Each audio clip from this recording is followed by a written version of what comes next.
Salut à tous et bienvenue sur PostDev.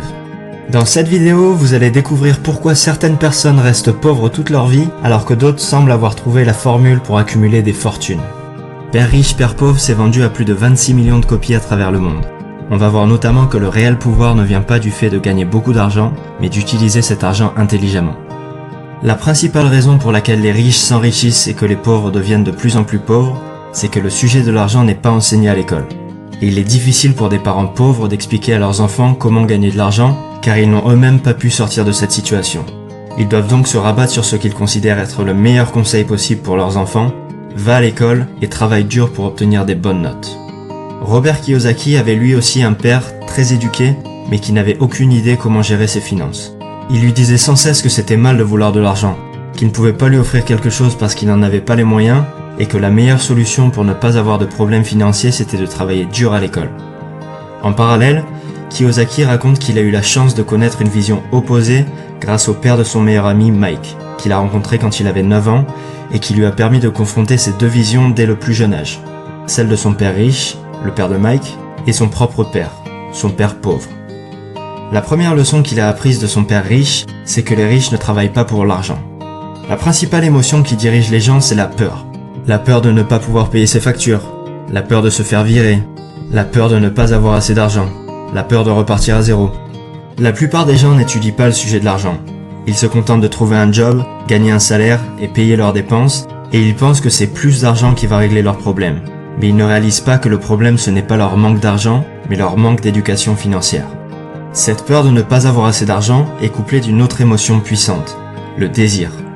Le jour où on reçoit une augmentation, on commence à réaliser toutes les choses que cet argent peut nous acheter. On se dit pourquoi pas acheter une plus grosse voiture, un appartement plus grand et mieux placé, et des expériences plus stimulantes et plus coûteuses, jusqu'à ce qu'on réalise qu'il nous faut plus d'argent. Et c'est comme ça que l'argent finit par prendre le contrôle de nos vies et qu'on se retrouve coincé à travailler dans un job qui nous plaît pas, simplement parce qu'on n'a pas pris le temps de s'éduquer sur le sujet de l'argent. Robert Kiyosaki appelle ça la rat race, ou la course de rats. On s'imagine un rat de laboratoire courir dans sa cage pour trouver une sortie, alors que son sort est déjà scellé.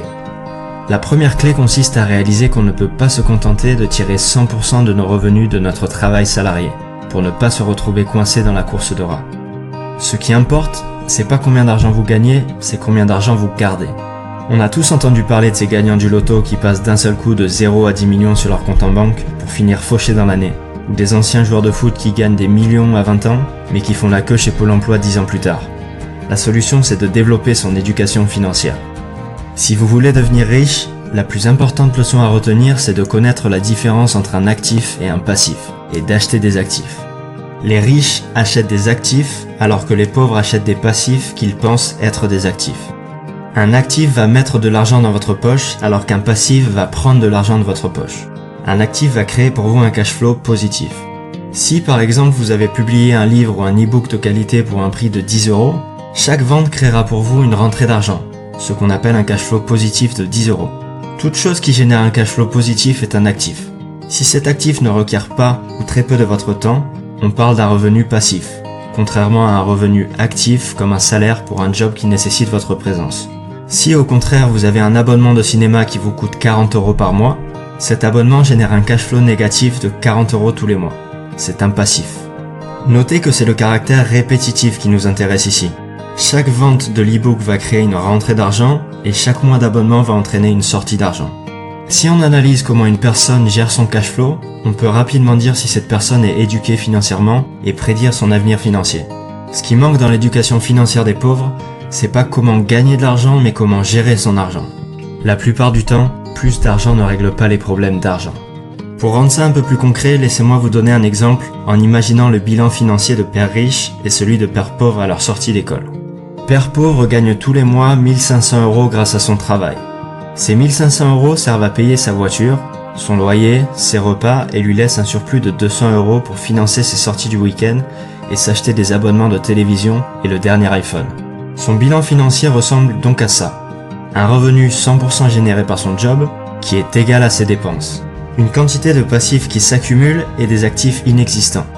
Il emboutit sa voiture et doit donc s'endetter pour financer les réparations, car il n'a pas d'argent de côté.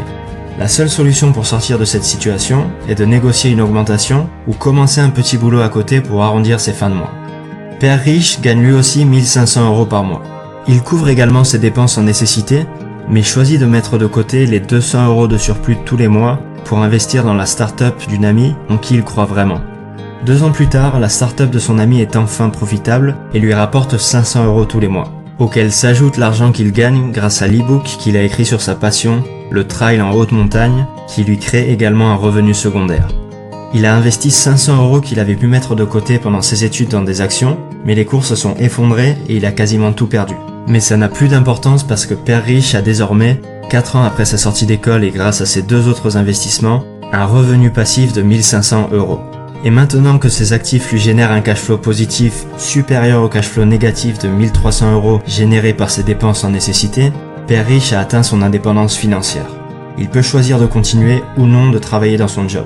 Son bilan financier ressemble donc à ça, un revenu qui provient pour 50% de son job et pour 50% de ses actifs, nettement supérieur à ses dépenses et beaucoup plus d'actifs que de passifs.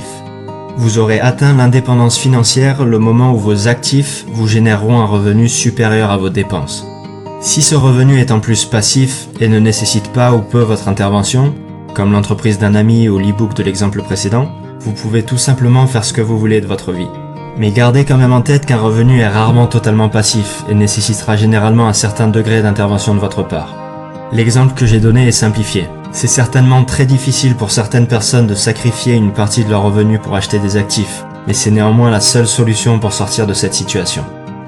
Vous l'avez compris, il faut gérer vos propres affaires, c'est-à-dire focaliser votre attention sur la colonne des actifs plutôt que sur votre feuille de paie. Et encore une fois, il n'y a pas de mal à vous focaliser sur votre feuille de paie seulement si le surplus est réinvesti dans des actifs. Gardez votre job, mais gérez vos propres affaires à côté. Vous avez différents types d'actifs que vous pouvez acheter. Vous pouvez développer un business qui puisse dans l'idéal se passer de votre présence, acheter des titres boursiers, acquérir des droits sur des musiques, des scripts ou toutes sortes de brevets, créer un blog, investir dans des entreprises, dans l'immobilier ou toute chose qui génère un revenu ou dont la valeur s'apprécie dans le temps.